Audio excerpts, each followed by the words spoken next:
What is up, everybody? Another knife review coming right back at you. Told you guys I was going to review this knife. This is the Buck Vantage Force Pro in the S30V blade with the marine OD green handles. Gorgeous looking G10. Just a beautiful knife. Stonewash finish. A lot of cool stuff about this knife. But as I always like to do before the review, or at the beginning of the review, let's go ahead and take a look at the weight of the knife. Here's my scale right here. Kitchen scale. Says I need a new battery. 0.29 pounds. We don't want pounds. We want ounces. On Buck's website, they claim that it's 4.6 ounces. We'll see what it says on the scale. Looking at about 4.7 ounces for the knife. A little on the heavy side for EDC. For a lot of people. Sometimes I would think the same way, but really haven't had a problem carrying this knife, and I've been carrying it around EDC wise for about a week or two.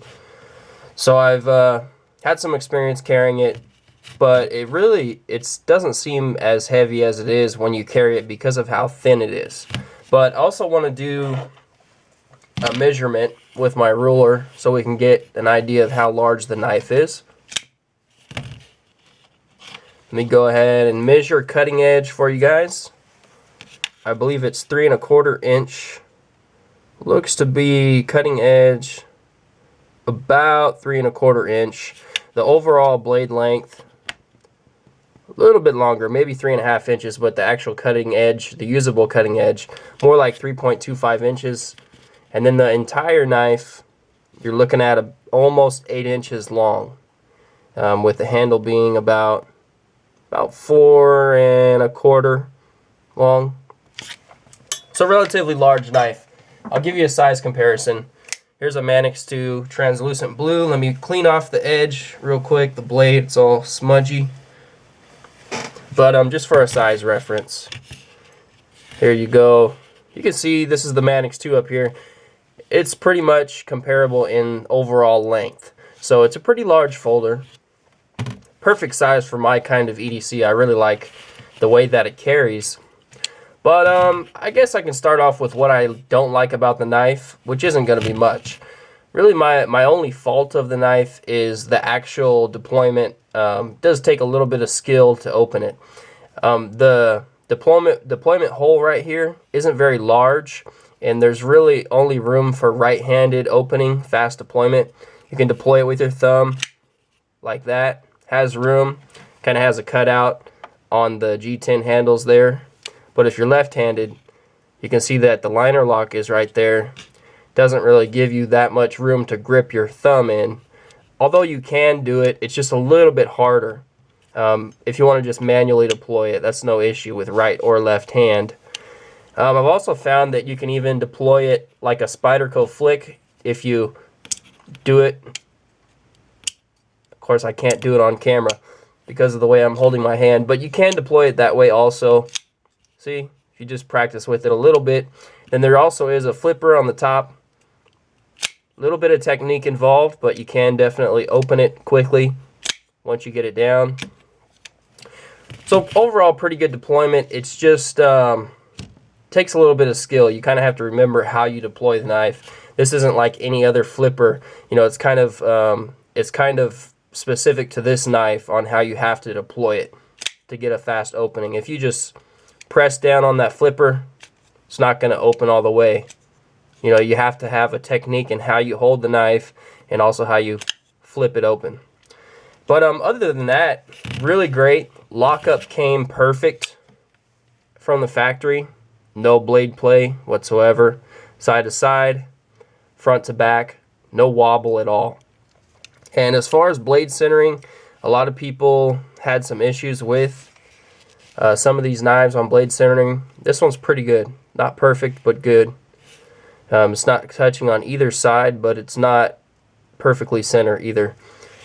When the knife is deployed, the liner lock on here, which they call an oversized liner lock, I think it's pretty good size. lockup's really early. I'd say less than 50% or right about 50%. And the thing about this knife is you can't press that lock over any further. You can press really hard. It's not going to go in at all. It's just that's as far as it goes in. So that means the lock is going to likely last a long time, which is a really good thing. But yeah, onto the knife, you know, just some gorgeous features. This is stone washed stainless steel pocket clip right here. It's deep carry, so it carries really well. Also stainless steel back spacer that is also stone washed. Beautiful looking. This knife has just a lot of really cool, elegant features to it. The blade is stone washed S30V, non-reflective. And as far as cutting with it and how the steel kind of behaves as far as resharpening and how long the edge holds, I'm not a steel expert. I just carry knives for EDC. I cut cardboard boxes and cut open packages, things like that. And, you know, I've noticed that I like this steel. That's about all I can tell you. I can't give you a scientific test on what kind of hardness Buck does their S30V as far as how hard they run it. You know, I can't tell you. I can't compare this steel to all the other knives out there. I just don't have that many knives to do that. But I can say that I was able to get this edge back with a strop after using it a little bit, cutting some cardboard. And it's still extremely sharp, still hair popping sharp. Just a great edge.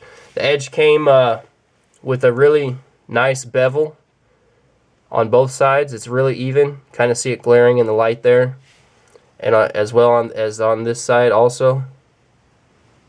Try and show you with the light. Get it glaring there. Real nice bevel. It's even on both sides. Able to put a micro bevel on it to resharpen it with just some ceramic and also your strop down the road. It's going to last a long time. Give you the ability to resharpen it. Just an overall great knife. I really like the look of the G10. It's ultra grippy. I mean, this G10 is really grippy. The way that they have the texturing design on there on both sides, it's gorgeous. I love the color and also the feel of it. Has a really great grip in hand. You can see you can get a full 4-finger grip, and it's really comfortable on the knife. Holding it like this, you can hold it like this. Just really comfortable. And I have larger hands, so it just gives you the ability just to have a full 4-finger grip. It's just really positive in hand. Speaking of grip, that stainless steel backspacer has some pretty aggressive kind of jimping right there, right there, right there. Really grabs into your fingers. It's really sharp, but not too sharp to where you feel like it's going to cut your fingers. The jimping right here, not very sharp at all. It's almost just for cosmetics up on the top end of the blade. It doesn't provide much grip. As well as on the flipper down here, not a whole lot of grip. There is more grip right here than there is up on top, which gives you just enough grip to deploy it if you want to use the flipper, but it's not overly aggressive. But other than that, knife just has some really nice feel to it when you're holding in hand. Pocket clip is you can have it on both sides, but it's going to be tip up carry only, so you're not going to be able to swap, obviously, because of how they mounted the clip. There's two bolts right there, and you can flip it over to the other side. But this is how I carry it. This is how it comes out of the box. Tip up, right-handed carry. Pop it out, then you got to deploy it like that.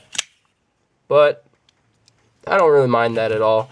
It carries pretty well. As I was saying, the knife is really thin as far as how it carries. Look at the thinness compared to this Vantage 2 translucent blue.